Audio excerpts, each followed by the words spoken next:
नूपुर जी, मैं अब आपके पास आना चाहता हूं। क्या आपको लगता है कि ये आंदोलन किसानों से हटके अब राजनीतिक होता जा रहा है? जी बिल्कुल। आप मुझे, नमस्कार दीपक जी, आप मुझे समझाइए कि वो आम आदमी पार्टी जिसने खुद इस कानून को 23 नवंबर को लागू किया, नोटिफाई किया, वो वहां कैसे मैदान में कूद पड़ी और कितने किसान हैं दिल्ली के अंदर सब जानते हैं।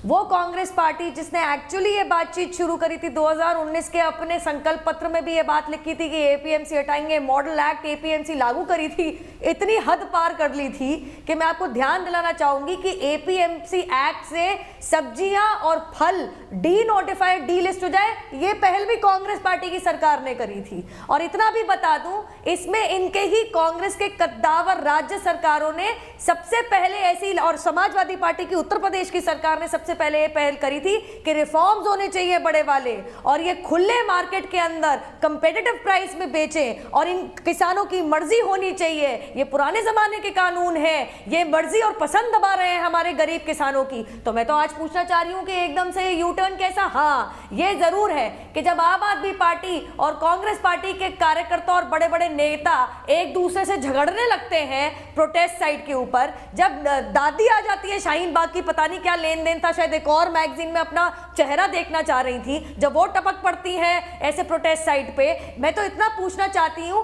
कि ये एक अल्ट्रा लेफ्ट और ये कनाडा के प्राइम मिनिस्टर का क्या लेना देना है दीपक जी? और वो प्राइम मिनिस्टर जिसने अक्टूबर 2020 के अंदर कनाडा ने WTO में शिकायत करी थी कि भारतीय सरकार किसानों के बहुत पक्ष लेती है और बहुत हाई MSP देती है। अब क्योंकि मैं MSP की बात हुई, जरा मैं कुछ आंकड़े देना चाहूंगी। आप दीपक जी प्लीज मेरे को थोड़ा समय देंगे, ये बहुत जरूरी है। एक तो प्रधानमंत्री जी ने, हमारे कृषि मंत्री जी ने, सबने साफ कर दिया MSP कहीं नहीं जाएगी।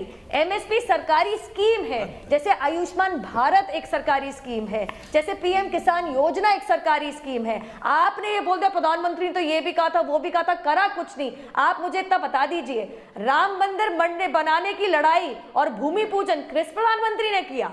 370 धारा को हटाने का काम किस प्रधानमंत्री जी ने किया?